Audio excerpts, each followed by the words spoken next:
Hey YouTube, this is Big Mike. How's it going? I know last time I made a video, I think it was when I was out of the hospital about a year ago. Right now it's, let me check this out. It's Saturday, January 7th, 2012. Yeah, it's been almost a year. Well, as you can see, I'm no longer 700 pounds. Yeah, I don't know what else to say here, but alright, I'm gonna start off way back when the last video I just watched. I haven't been on YouTube in a long time. It's I don't know why. I got a girlfriend afterwards. I moved on from that girlfriend to another girlfriend and another girlfriend after that. Just been busy, my bad, and been trying to lose weight. I probably should have did videos for your guys' purposes, you know, so you could see me go through the change. But anyway, here is my video, and I am here, and I'm alive, and I'm healthy so far. I'm 1 year out almost. January 18th will be my 1 year surgiversary. I mean, I dropped hundreds of pounds since then. As you can see in my other videos, I went down 50, 100, I mean, just all kinds of weight. I'm down to 230 pounds. 228 to 230 I fluctuate. I believe the last video I was like 550. And believe me, this did not happen overnight. Like you can see, it's been 1 year. Throughout that year, I've had a lot of problems. You know, not necessarily a lot of problems. Actually, it went pretty smoothly as far as, you know, them cutting my stomach and me losing weight. As you can see, I do look like a totally different person, but I'm not a different person. I'm the same person I always was, and I always will be the same person. I'm actually getting ready in February 1st to have a planectomy. It's a removal of excess skin, and then they're doing 5 surgeries all at one time. My insurance will only pay for my midsection, my abdomen. That's my tummy, the sides of my tummy, and my back. It's like a butt lift. But they will not pay for the arms or legs as of yet. I haven't tried, but my doctor says they won't pay for it. And he says he's tried before and they won't. But no, he's never had a patient that lost as much weight as I have. Like I said, I was in one of the videos, my first videos, I said my highest recorded weight was 699. That's not true. I went to one of the doctors that I went to when I was big, and I saw the scale of my weight loss, and it started at 703 pounds. So I was 703 pounds.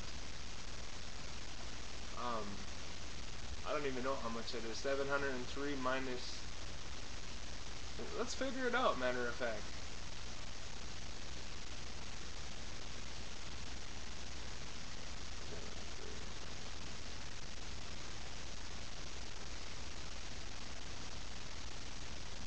I lost 473 pounds in less than 1 year. I know that's not healthy, right? You're probably thinking that. My doctor said I was doing everything right. My blood sugar is good. All my vitamins are good. My labs. I went the other day to get my 1 year surgiversary labs checked, and there was a metabolic panel like this that they took from me. I mean, just different tags for different vials of fluid they had to take. They checked everything to make sure I was completely healthy after that major weight loss. As you can see, I'm pretty sure y'all want to see what I look like. I'll get out the chair, but yeah, this is me. This lighting does me no justice, but I ain't big as shit anymore. Yeah, that's my butt. Check it out. There is no butt anymore. And yeah, I fit into a wheelie chair now. That's one of those office chairs if you don't know what the hell a wheelie chair is. But anyway, that's more about my experience. As you can see, I painted my walls. They're blue now. They were tan. Kind of depressing. Anyway, yeah. So as far as the weight loss surgery goes, everything was going smoothly up until about 2 months ago. I got a job. I was doing good. I ended up quitting that job, getting another job doing the same thing. Believe it or not, I cook at a restaurant. You're thinking, whoa, stay away from the restaurant setting. But you know what? Food doesn't bother me anymore. I realized you need food to live. You need to eat to live, not live to eat. If you live to eat, you're going to be that big, sad, pathetic motherfucker that I was if you watched my first video. But even then, I still had self-esteem that was through the roof about myself, and that's who I am as a person. But all I'm trying to get through to you is if you're big and you're considering gastric bypass, I have Roux-en-Y gastric bypass weight loss surgery. Um, so far, so good. And more about the internal hernia, though. About 2 months ago, I had an internal hernia. My eating was slow. I couldn't eat white meats. They want you to eat white meats like turkey, chicken, not so much pork, but fish, stuff like that. They want you to eat that, but all that stuff, my body completely rejected. Anytime I ate fish, tuna, chicken, especially chicken, turkey, I got sick dumping right away. Wasn't having it. The internal hernia happened because, like, when I had my surgery, I was around 550 or 570, somewhere around there. Obviously, they're going to do the surgery, and you're going to lose weight from there. I had lost 150 pounds pre-op or something by myself without the surgery, which is really good, my doctor said. And I did end up switching surgeons at the end. I stopped going to Marshfield Clinic in Wisconsin, and I went to Aspirix Bariatrics. And they are the bomb. They have moral support programs. Everybody there is just a big help to me in my weight loss. And I contribute most of my weight loss to their support. And my Facebook and YouTube friends, I appreciate all your support. You guys got me through a lot of hard times. But as far as the internal hernia, that had developed because I went from 550 and I had lost, throughout that year, I had lost down to about 280, 250. And there was fat when they did the surgery. They had, obviously stitched me back up, and there was fat still in spots where they were stitching. When I had lost all that fat, there was still those, sutures in there, the stitches. But there was no more fat there. So there's, just like wires running across my tummy pretty much. The ones that weren't going to dissolve, that were holding, everything together inside from the gastric bypass surgery. Not big ones, just, little ones. Somehow my bowels ended up, over a long period of time, slowly fell down in between those sutures and got tied into a knot. So everything I was eating and drinking for about 3 weeks, which isn't a lot because it was starting to, I wasn't hungry. I noticed I could drink water or milk as much as I wanted pretty much after surgery at this point in time. But as the knot pretty much tightened that last month, about 2 months ago, it was the day before Thanksgiving, I went into the hospital because I couldn't handle it no more. I looked at my girlfriend and told her I was going to try to eat one last time. And I did so. And it was a lean cuisine turkey. I know I wasn't supposed. I was having a hard time with white meats, but I could get them down.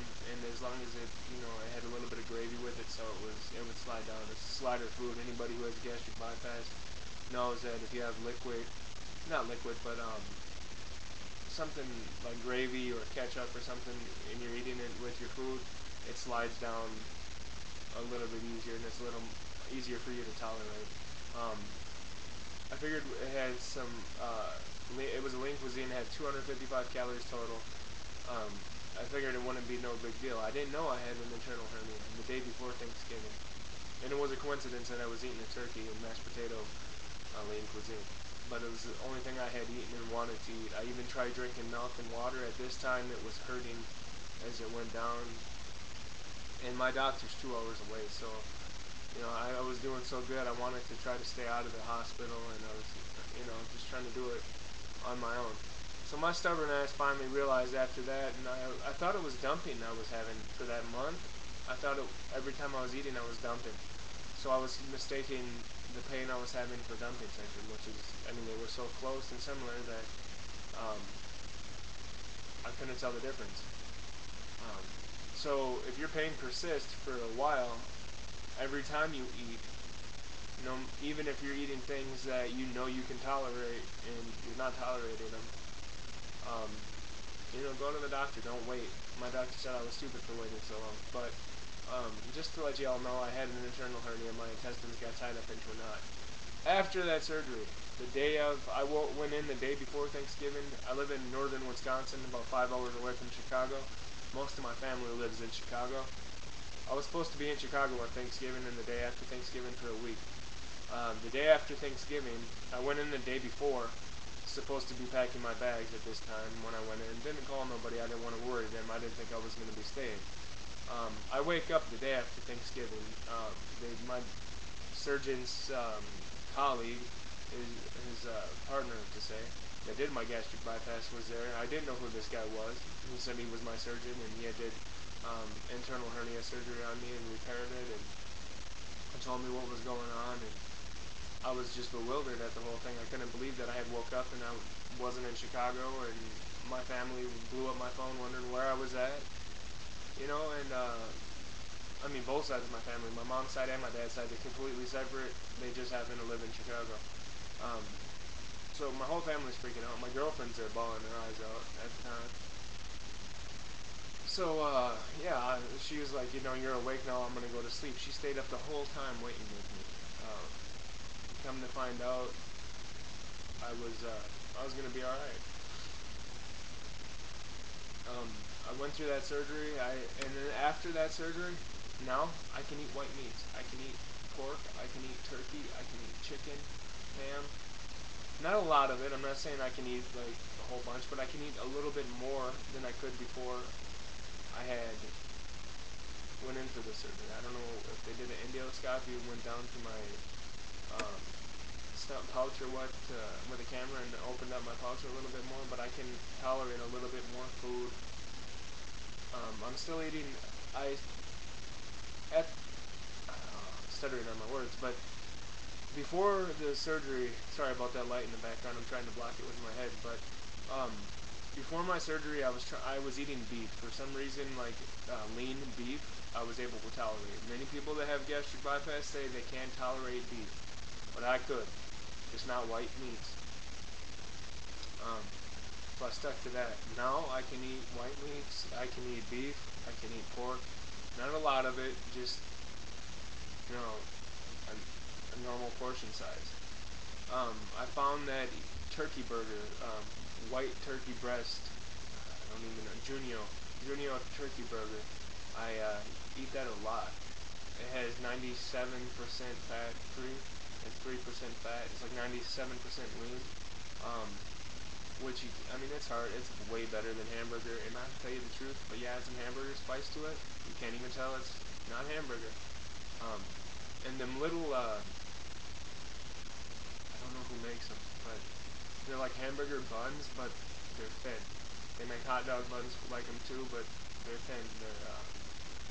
I have to get the name on my next video. Hopefully it'll be soon, now that I'm single. And tell you what the name of it is, but I'm sure if you go to the Walmart or the grocery store, you'll see them. They're hamburger buns and they're real thin. I eat that with the burger. The bread, I can eat 2 pieces of bread as long as it's toasted, and as long as I have ketchup with the burger. If I eat like a regular burger or 2 pieces of bread, I can do it, but that's about it. And I try to steer away from beef if I can, just eat healthier foods. Instead of eating french fries now, which I could, I can, I have, I try to eat green beans or a vegetable instead of unhealthy foods. I try, like I was looking at my plate the other night and I was eating a turkey breast burger on multi-grain whole wheat flat bread. I don't know what this bread is called, but they're really thin pieces of bread with green beans. Normally it would have been a really big double cheeseburger with bacon, the double bacon cheeseburger, with a big pile of french fries before the surgery. Just my whole outlook on life has changed. I got so many, I don't even know how to deal with the changes in my life that have occurred, but I'm dealing with it as they come. And as you can see from my video now to my last video, I almost started crying when I watched my last video. I feel great. I really do. I feel good, and I hope this is an inspiration to anybody out there that's you know considering gastric bypass surgery. I had Roux-en-Y gastric bypass, so if y'all are thinking about it, I strongly suggest that as an option. If you're really big, don't be scared. Just make sure you study your physician. You know they've done it before and they've done it on somebody big. Don't just trust the first person you meet. Do your research. Find out where they were trained, how many surgeries they do a year. Ask them questions. You're letting them cut you. You're letting them cut you open and do a surgery on you. Just because your insurance might be paying for it, somebody's paying them to do it. So consider it like a job interview when you go to meet your patient or your surgeon and their nursing staff. You want to make sure they have a good nursing staff because their nursing staff is everything. When they're not there, their nurses are everything for you. So with that in consideration, I'm 229 pounds right now. I just weighed myself before I got on here. So I'm fluctuating from 228 to 230, and I've been kind of stable there for the past week. And I'm happy with that. I'm 6'3". That's good for me. I know this black shirt and these jeans, but I'm in the size 28. 38 jeans. 38, 32 jeans, which I was in a size 72 at my biggest. 72 to 38. That's fucking outrageous. But yeah, I'm in a size like extra large shirt. And I'm going in for the skin removal surgery on February 1st, so I'll do an update after that. It's going to be painful, I know. But I got a lot of excess skin, and I'll show you guys probably a video beforehand because I'm running up on 17 minutes here. So I got to get off here, but y'all hit me up and let me know what you think.